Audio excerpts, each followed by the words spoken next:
One of the perks of my part-time job here is introducing some of our speakers. And I get to do some research on a person I'm not familiar with. Just Googling Larry's name came up with hundreds of pages where he's mentioned, all complimentary, and trying to data mine them, what was, for a proper introduction, I just realized there's no way I could do it. I couldn't not do justice to his service, his accomplishments, his awards, or his vision. But I'm going to try. So I'm going to start with a European backpacking trip in the early 70s. Realizing his property in Leelanau County shares the same latitude as Champagne, France, he decided to grow some grapes. And while that first effort didn't quite work out, he persisted. Wine pioneer Bernie Rink of Boscadell Vineyards contributed to Larry's effort. And now, all these years later, Leelanau County is a wine destination of note throughout the state and the country, with around 40 wineries and 100 vineyards in the immediate area, and its wines are shipped worldwide. Larry's vision to connect wine, the product, with Leelanau, the place, has been a strong part of the Leelanau Peninsula Vintners Association marketing strategy, and has been extremely successful.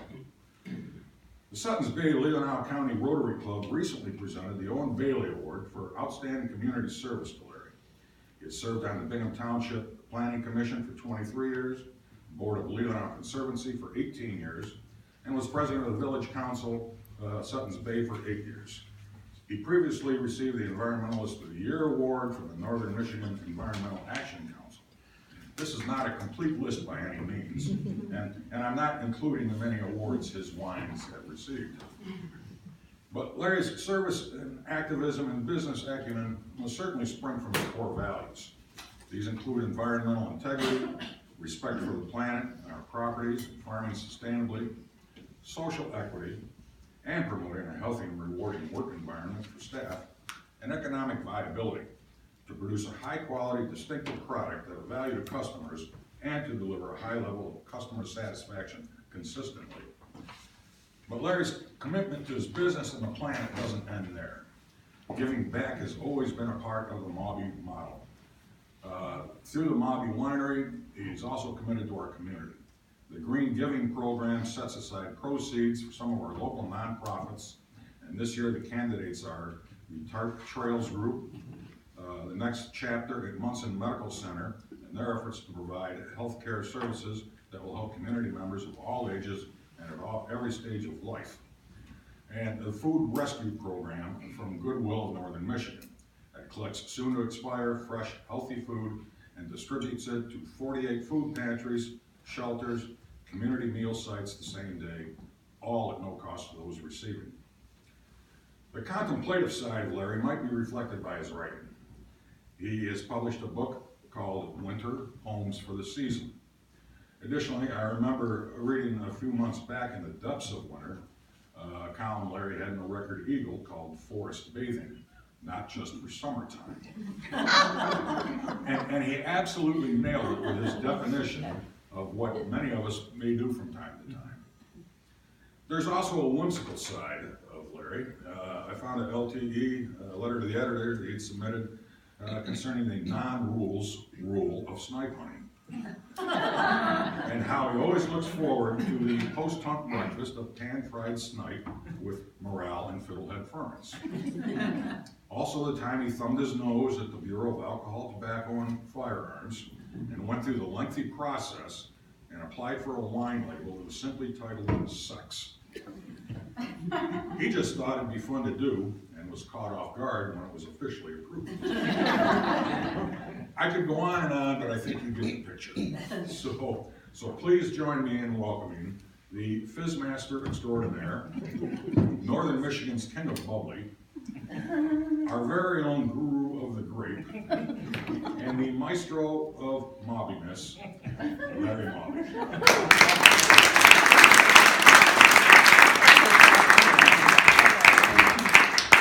Well, thank you. I barely recognize myself. Tell me, how long have I got?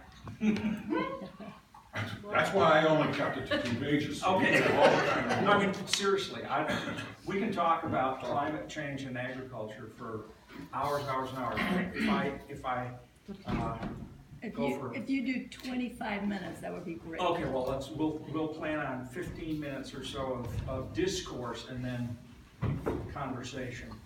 I'm sure, if I can't incite questions in this group in 15 minutes, I have completely failed.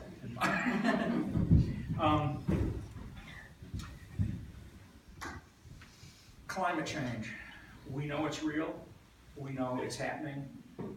There are some things that we don't know. We don't know how fast the climate is going to change, and we don't know the extent of climate change. Those are two things that are almost surely the direct result of the rate at which we increase CO2 levels in the atmosphere. As CO2 levels go up, climate changes. The faster CO2 levels go up, the faster the climate will change. The higher levels that we get of CO2, the greater the degree of climate change. I don't want to talk about the effects on agriculture globally. That's too big a thing. I think we can get all that's really important for us if we just think about the effect of climate change in agriculture in Leelanau County. We are a relatively unique county, so some of the changes that we will experience in Leelanau County are not the same kind of things you'll experience in Texas or in Brazil or every climate is everywhere, and it is always unique to the place where the climate is because of geography mostly. So we are currently the beneficiaries of Lake Michigan to the west of us. It has a major effect on our climate by modifying weather systems that pass across the lake. It has a finite capacity. It's only so big, but as a thermal engine, it's been very effective during the time of at least human settlement in North America. In moderating those weather systems that come across the lake. In the spring, the cold water of the lake slows down the growth of plants. So we have, in the case of perennial plants, we have bud break a little bit later, and we can avoid some of the late spring frosts. The reverse happens in the fall, where the lake has warmed up and it retains its heat and provides it to the air masses going across, and so it delays the first killing frosts in the fall. So we have our growing season shifted a little bit. That's really been important for the major forms of agriculture in the county over the last 100 years, which have been cherries, to a lesser extent apples, but a lot of horticultural crops. More recently, one of the things that I'm particularly interested in, wine grapes have come along. All of those perennial horticultural crops really, really depend upon the lake effect to allow them to be grown. There's a reason why we're not growing cherries in Kalkaska. It's too far away from the lake. Great place for growing potatoes up north of Mansalona. And there's a lot of good pine trees that grow in that area. But it's not suitable because of its distance from the lake. Now the problem, this all sounds great. The problem with climate change is that it functionally, if you look at the physics, and we can think about the physics in a simple way, but I recognize that the planet is not a simple physical process, but at the heart of it, the physics of the system is our planetary atmosphere is a closed system. It does leak out some energy into space, and it gets energy from the sun. But any effects of that energy that comes from the sun is contained in the atmosphere, really. And the reason that the CO2 level in the atmosphere is critical is that the higher CO2 level serves to hold in more of the sun's energy, letting less of it dissipate into space, which increases the energy level in the atmosphere.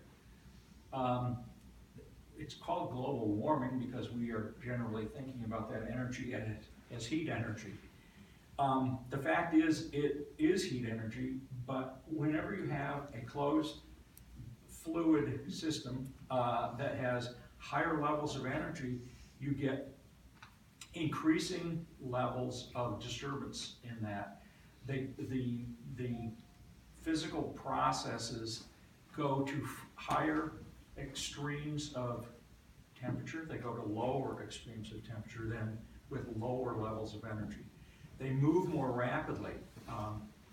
It's the nature of high energy things moving faster. So we get more rapid changes in those systems. What that means for us here is that our lake, which moderates those things, has a limited capacity to moderate. As we see climate change, we'll get more extreme weather. And that means it will be more frequent and more extreme. The frequency is a problem that the lake doesn't really deal with, but the extreme end of it is really critical because the buffering capacity of the lake is only so big.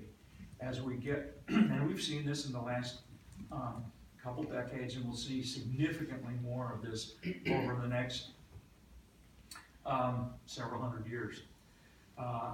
As we get weather systems that come across the lake that are warmer in the winter, they are going to be cooled down by the lake only as much as the lake has ever been able to cool them down.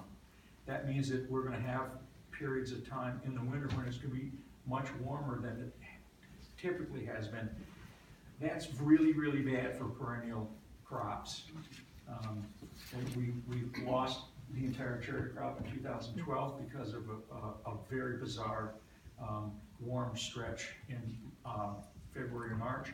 That's going to happen again and again and again over the next decades, and it's going to happen more and more frequently because that's just the way that the climate systems and the weather systems that come from the climate systems are working.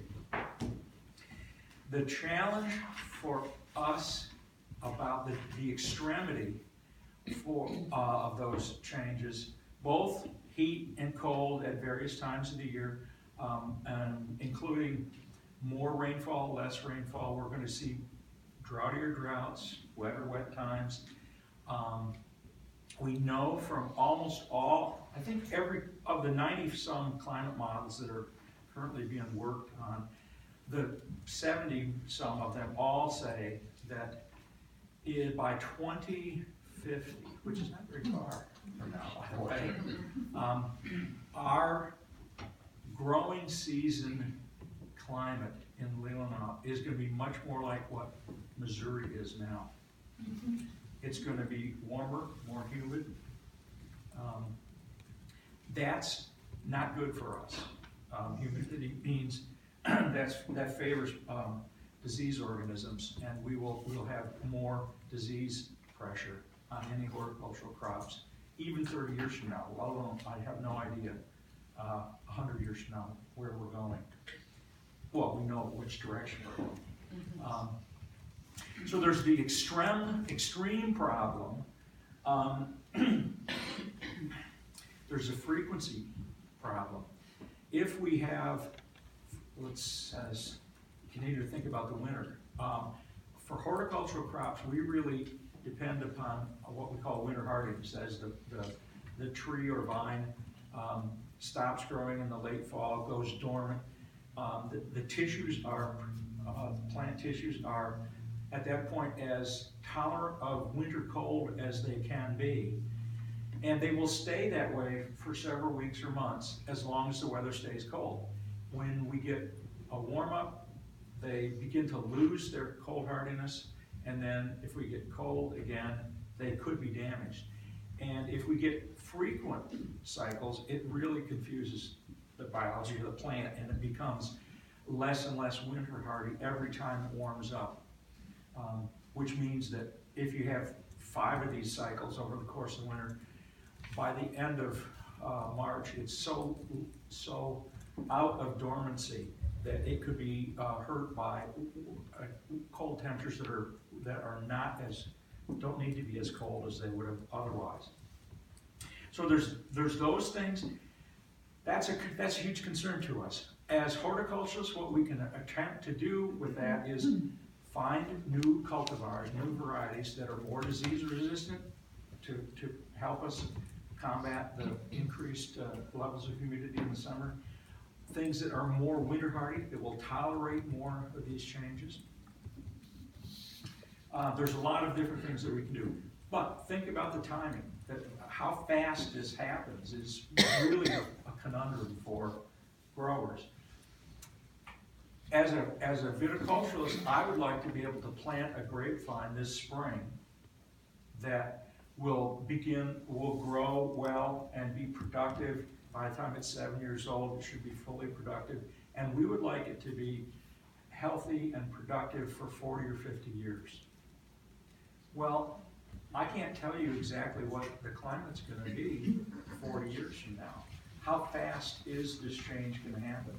Can we realistically plant a grapevine that will thrive under current conditions and still be thriving 40 or 50 years from now? The chances are very good that we can't do that. So that becomes, then we get into the economics of if you have to change varieties every 20 years instead of every 40 years, what's the economics of doing that? This is, and I'm speaking at this point specifically about wine grapes, but it's true for all perennial horticultural crops. It's a really huge problem.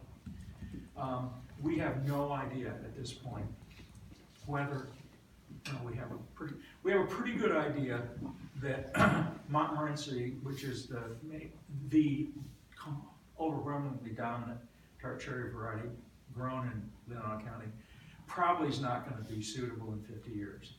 I don't know what the candidates are. I'm not growing cherries these days, so I don't know what the candidates to replace Montmorency are.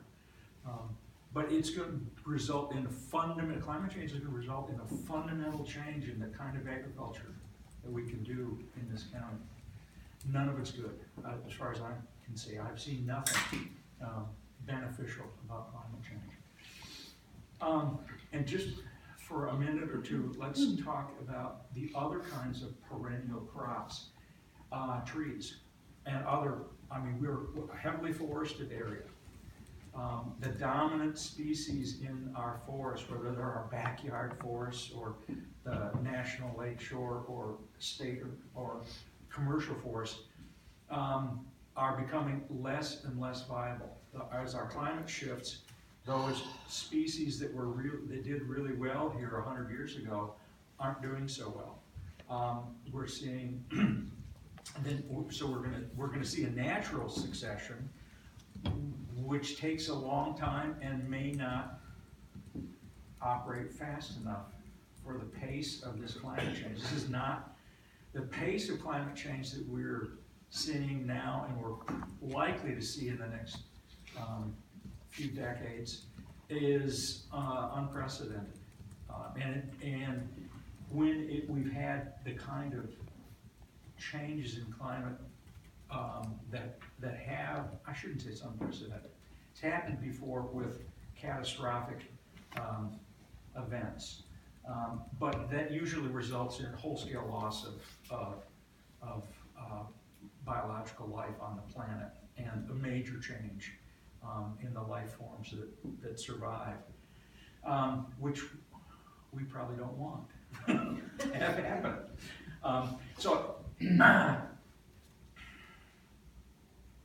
Have I painted a sufficiently gloomy picture? Yes. I think everybody knew that. The fact is, it is it's hard, as a species, we're not really good at looking at long-term things. We tend to be concerned about now, the next few minutes, maybe our lifetime, maybe we think about our kids' lifetimes. Beyond that, we tend to zone out. There's too many other things. This is one of those things we really, really need to pay attention to. 40 years ago, it was clear to me, based on the scientific evidence then, that climate change was happening. And there were two questions then. What do you do to slow it down? And how do you accommodate your life to the inevitable fact that it's happening? Even anything that we do now is simply going to slow it down. Unless we can come up with, the holy grail of some way to suck CO2 out of the atmosphere in wholesale quantities, and I don't think we should bet the future of the human race on that kind of technological solution.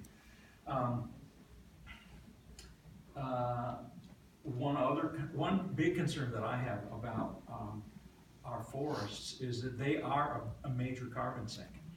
Healthy forests really do a great job. But what I just told you is that the forests we've got here are going to be less and less healthy because they're going to be the wrong species to respond to this thing. So that carbon sink function of forests is inevitably going to become less effective. And it'll take some time to rebalance. On a planetary scale, planets can be fine. There's just be different life forms on it. 100,000 or a million years from now. I think we would like to think it might be us. I hope not.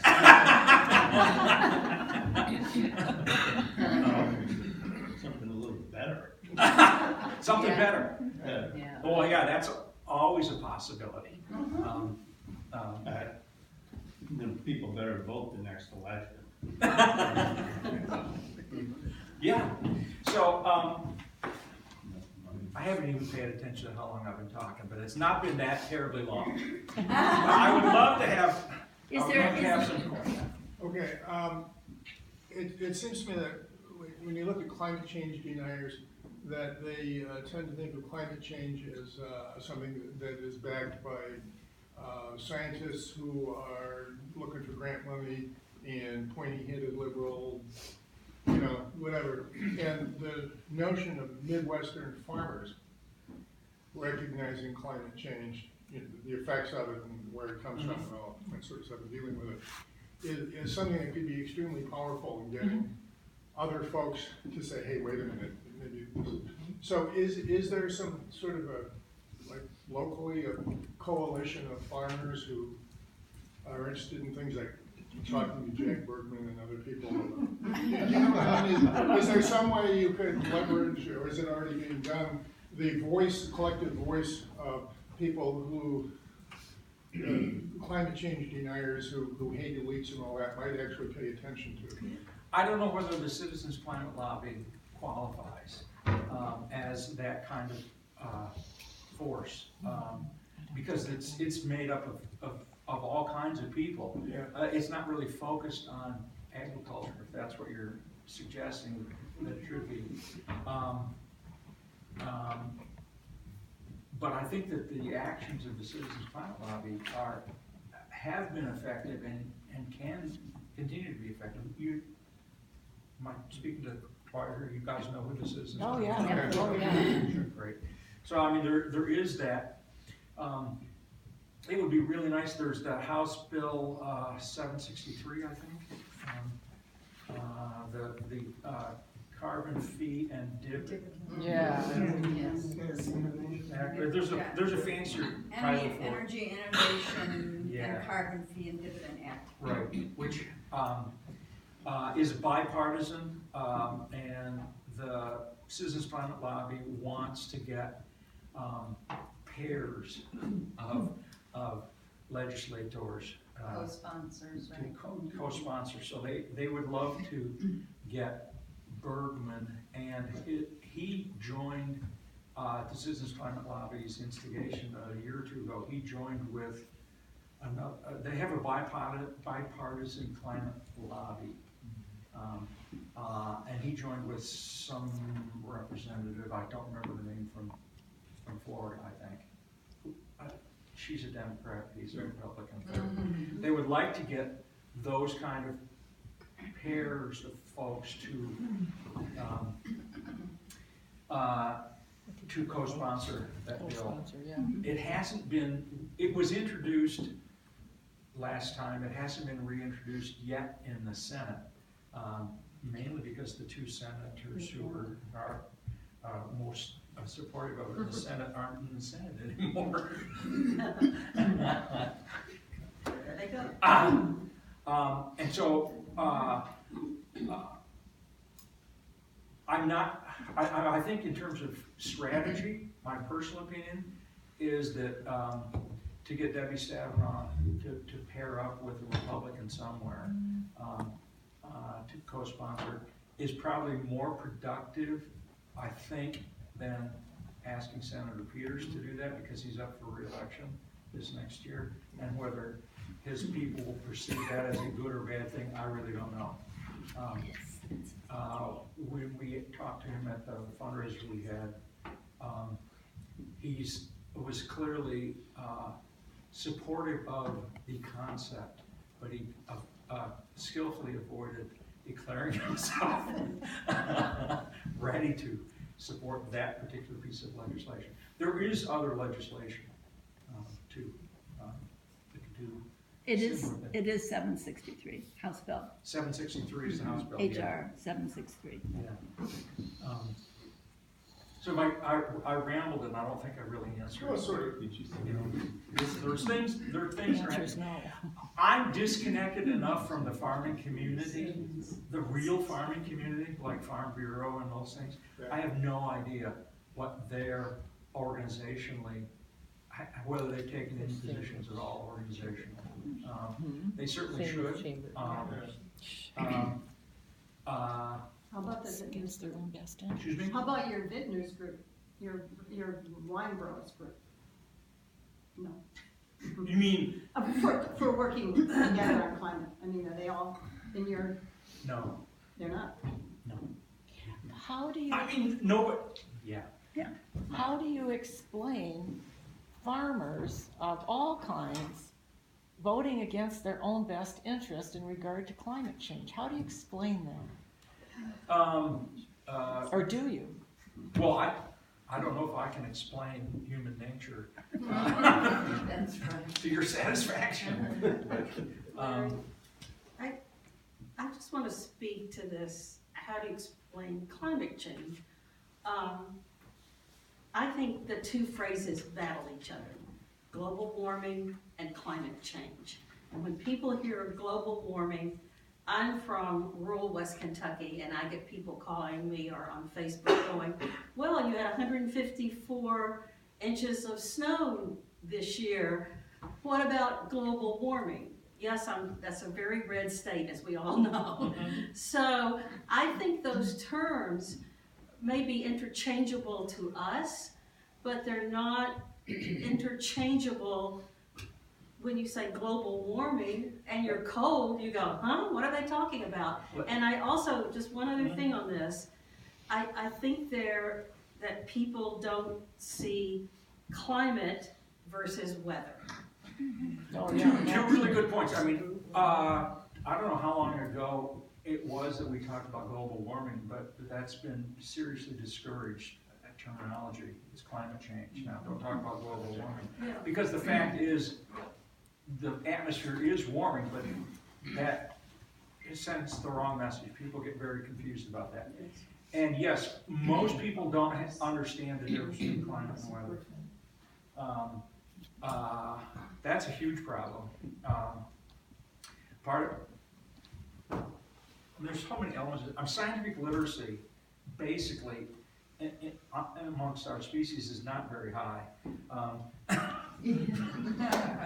And it's not getting any better in our country either. I mean, there's Well, it's being suppressed. science deniers, it's like all these kind of things are just crazy. But one of the strengths of our country is to allow and encourage discourse, which means no matter how crazy somebody's opinion is, they have the ability to say it. And that's wonderful. We don't have to believe everything. But the challenge is really how to judiciously combat falsehoods. Well, on the government levels, in our EPA or other kinds of institutions that, even the military, science, well, climate science is being suppressed, and these people Oh, yeah. are being drummed out. Yeah. So there are voices that ordinarily would be there Mhm. that are being persecuted and driven out. Yeah. I'm not persuaded that the people who are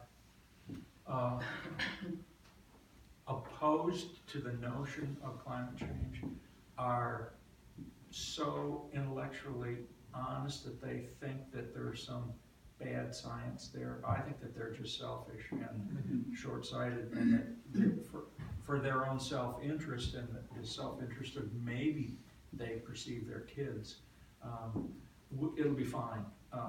And it'll be great for them. They're making money now, they're living in a fine life, and they really don't care about anybody else. Now, they'll cloak that with, protective notions like, oh, we're not sure, this might, I wonder how their kids feel and their grandkids feel. Well, it's We not have how they feel hope. now.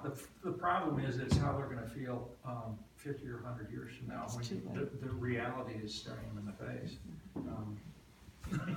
I have a question just to kind of change it a little bit. Mhm. Are you seeing research done to different varietals of wine or wine Oh. grapes, of apples, of cherries? Are you seeing that happen?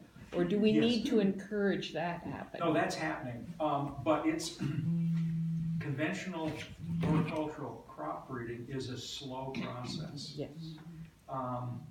There is some, this is gonna get a little weird for people who are concerned about GMOs and gene switching. Yeah.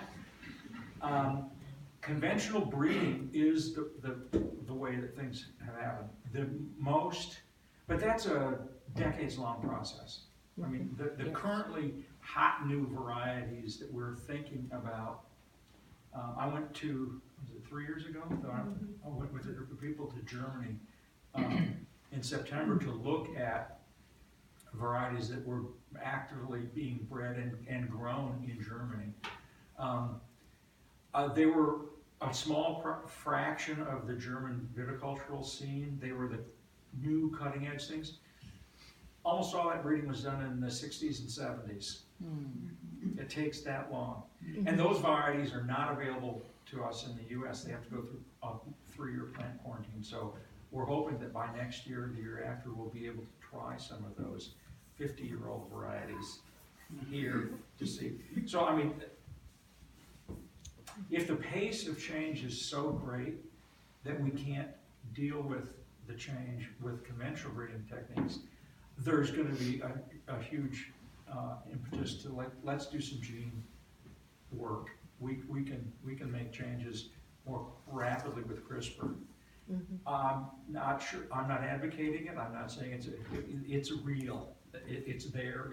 It's going to be something that people are going to be induced to try. Yeah. So, Well, as a science person, I'm a biology teacher, veterinarian, and I'm ready to do it, because I've seen how long it takes to change dog breeds. But Oh, sure. you can go ahead and you can insert genes that are, and then you have to watch and see whether it affected another gene and so forth. So, I mean, it's not a simple process, Right. that's for sure. Right. I'm not ready to do it on people, but I am ready to do it on vines and apple trees. Well, as an economic, this becomes we get into the economics of this too. Tree fruits and grapevines are such a small part of the economy of agriculture in this country and on the planet. There's almost no money going to be spent on genetic modification of those crops. It's being spent on wheat, rice, so Corn, all the grains, soybean. and all those things. And those are much easier to respond. It's much easier to respond to climate change with those because those are annual crops. You plant one this year, you can switch to a different variety next year if it's available.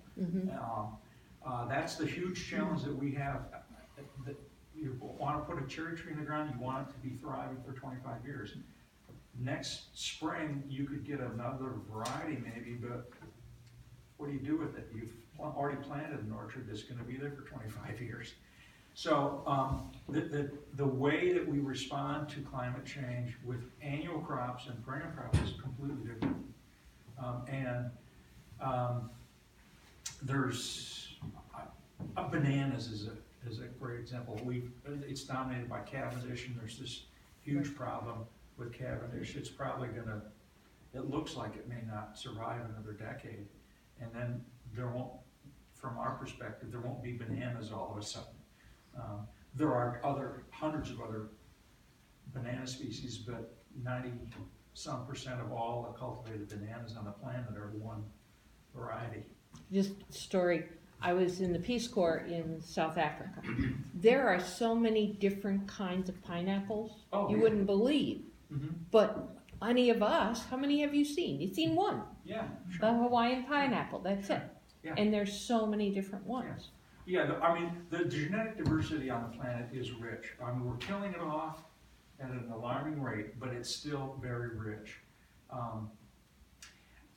But what we have is we have an economic system that looks for large-scale simple answers. The sort of thing that the Green Revolution from the 60s and 70s, we're going to feed the world with, at the same time that we were going from 45% of the population in this country worked in agriculture to now it's less than 2%. We're doing more and more with less and less people. We're doing that by industrializing agriculture, and that means we're simplifying. We're not using the rich diversity of crops that we have available to us. So that's going to have to change. What about Monsanto controlling the seed that farmers buy and pricing it out of their? Okay, Yeah, I need some question. hope. I need some hope. All I have a question. right. Okay, go Okay. ahead. I think it is, because we know we can't count on the federal government right now to help us much. We know we can't count on the world very much. What can villages, cities, local government, counties do, little by little, to make an impact and set an example? Green energy. Yeah.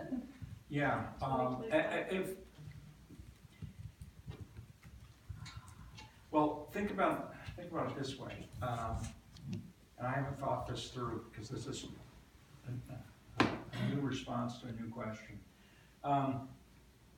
Anthropologically, we know that 150 to 200 people is the largest group that we're comfortable with as a species. Beyond that, we sort of lose connection. And so what we're saying with that is all of the potential cohesiveness of us is in smaller groups. And that what we really need to do is work in smaller groups, whether it's your neighborhood, maybe. We have some artificial groups called townships and counties. And that's fine. We've got a system that works. But really, it's about the 150 to 200 people that you're comfortable with. And to communicate with those folks and collectively decide to make some change. Maybe there's so many possibilities, it's unfortunate that The possible things you can do are so big. People would like me or somebody else to say, here's the thing, here's the silver bullet, do this thing, and all will be well. That's it's not really possible.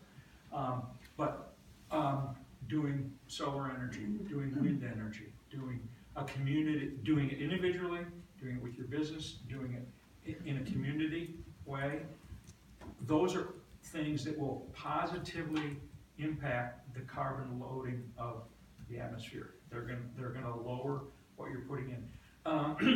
Buy an electric car. I know somebody that's drove here in one, and I would encourage everybody to do that. The economics there are very favorable. And if you have solar arrays that can generate the electricity to power your car, it's phenomenal. The economic return is great. Try to buy diversity, buy your food locally, so that we don't involve a lot of carbon in the atmosphere bringing food here. Like, I had a banana this morning, which is probably not a good thing. I mean, do we grow any bananas in Michigan? No. So we need to think about changing our diet. Why? Huh? Why? Well, wine is a valuable part of the diet. Local wine is the critical element. Have the tariffs hurt wine growers? No, No. no. To my, I'm trying to think of how we would be You had at this point by any tariffs. I haven't seen anything to indicate that wineries have been affected negatively. Yeah, I guess you'd have to have a big international market for your stuff to be hurt by tariffs. Well, we are an international market. You walk into the supermarket and see who besides Leelanau wineries have wine on the shelf. No, I mean, you'd have to be selling your wines overseas and get retaliated against, probably. Yeah, we do sell a little bit overseas, but the Europeans are not retaliating against us yet. Just whiskey. I have a question for Ty. So Ty, if we gave you a piece of paper and everyone here signed saying we want renewable energy in Leelanau County, would that be helpful to you as a commissioner? I think so, and Joe DeFore did come to the county commission and made that request, and there was interest. There wasn't majority interest, but I think the more we talk about it, the more hopeful I am. I think it's an issue that there is some support from all of the commissioners for it. Yeah, I think that kind of grassroots action is important. I'm not sure whether somebody, was it you that suggested 2025? 2025. That's don't make a suggestion like that, because it's totally Sounds too short. Yeah, it's impossible to okay. achieve. So 2040 is where Consumers Energy has said they're going to eliminate coal-fired electric by 2040, which for them is pretty aggressive. If we could be 2040 or 2050, all of the electricity in Leelanau County was generated renewably, that'd be sweet. And if we could, at the same time, try to get our transportation using more electric vehicles, which would increase the electric demand and even more reduce the need for fossil fuels, that would be sweet. The economics, globally, the economics of solar power are such that it's the cheapest way to generate electricity. Anything else doesn't make any sense. The way we regulate utilities in this country, they've got plant life that they get to deal with. They don't have to take the hit for having made what we would think of as not a good long-term decision 20 years ago to build a coal-fired plant, but they're going to be able to recover their costs of that. And We had the recent installation of the solar panels at the old art building. Yeah, are they in now? They are Yeah. in, they're up and Sweet. going, yeah. Sweet. Yeah, I mean, there's those kind, somebody did, Yeah, across the street, it's like, the Northern Energy Group that, had students from, U of M. U of M, they did a really good analysis of what could be done to provide the projected electric needs of the county.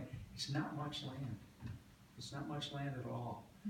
And if that was not done as big solar arrays, but it's done on rooftops, what's on a rooftop doesn't take any more land.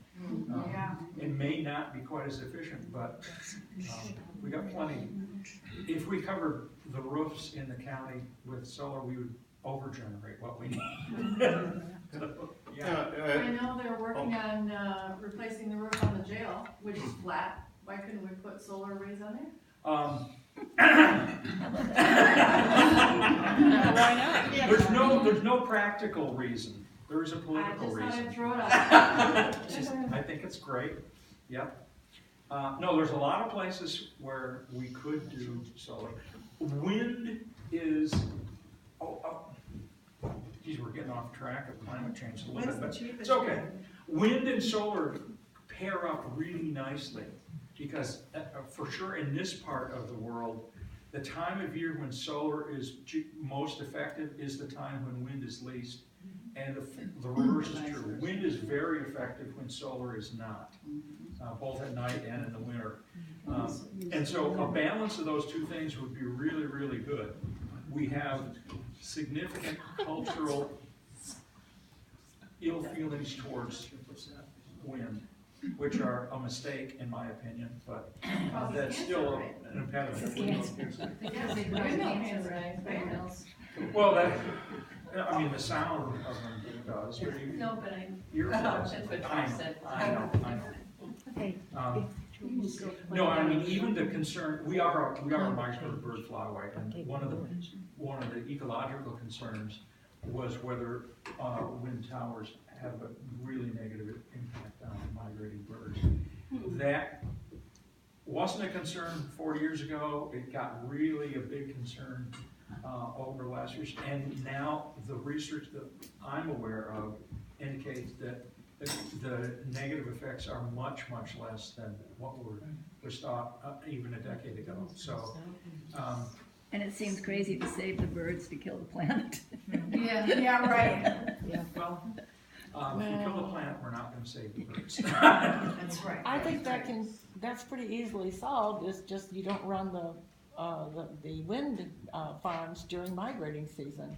And that pretty much takes care of it, and it's only a few weeks. I know. There are ways around. If there is any negative impact on migrating birds, you can just shut down for a while.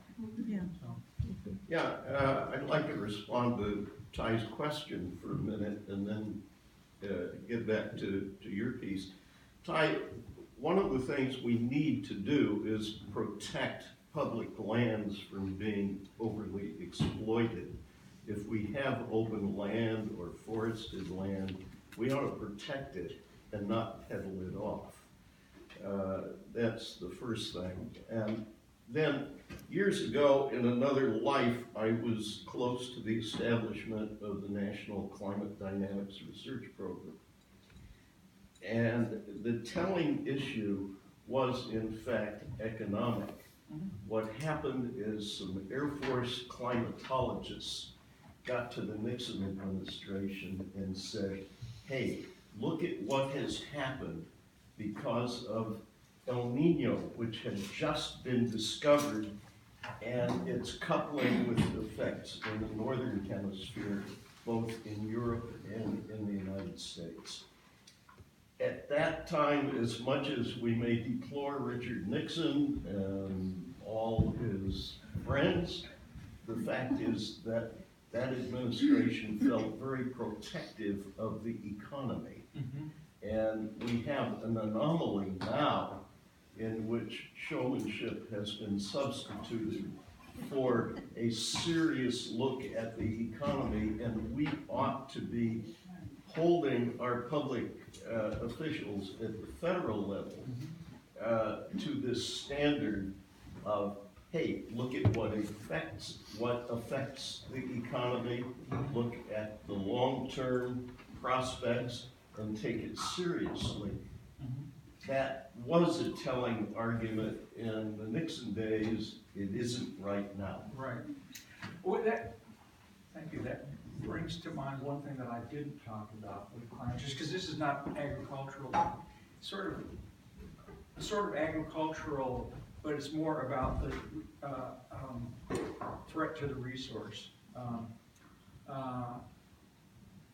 As climate change continues and ocean levels rise, a significant percentage of the population of this country and others are going to be displaced. We happen to be on the shores of the Great Lakes, which are, in terms of level rise, probably less likely to be negatively impacted by climate change. We are 50 and 100 years from now going to be, maybe even quicker than that, we're going to be the place where people who enjoy the coastline of the Atlantic and Pacific Ocean have to come if they want to have coastline, or they got to move inland. So we're going to have increasing pressure here, which for some people will be an economic boon. For other people will be a challenge as we gentrify in the area.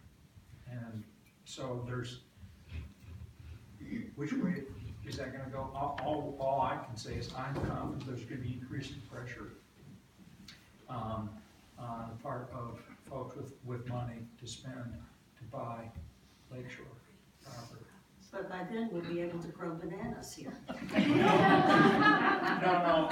now you're talking in the global warming, which we know is not.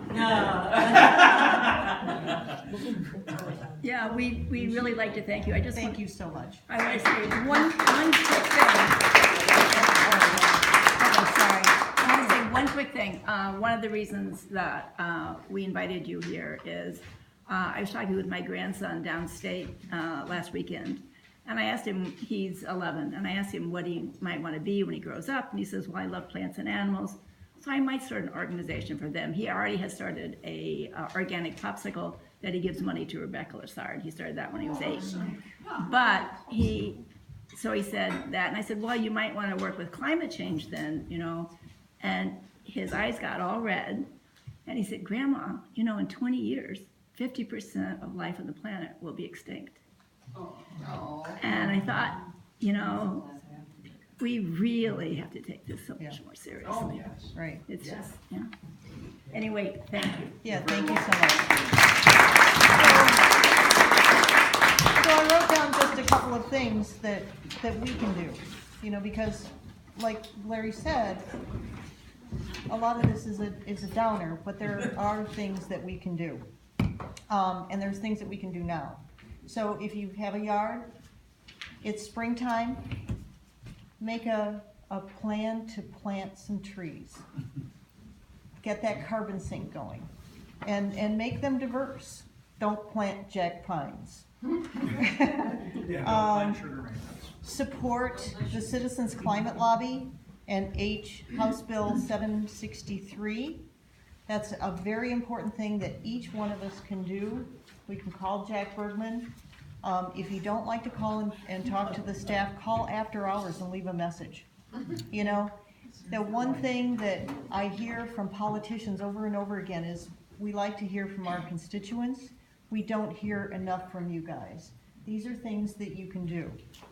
And then to Larry's point, get Debbie Stabenow to pair up with a Republican senator to support the equivalent of HR 763, which is the energy innovation and carbon tax in the Senate, and let's get that going. So thank you so much. And so I think the next thing is John Fletcher.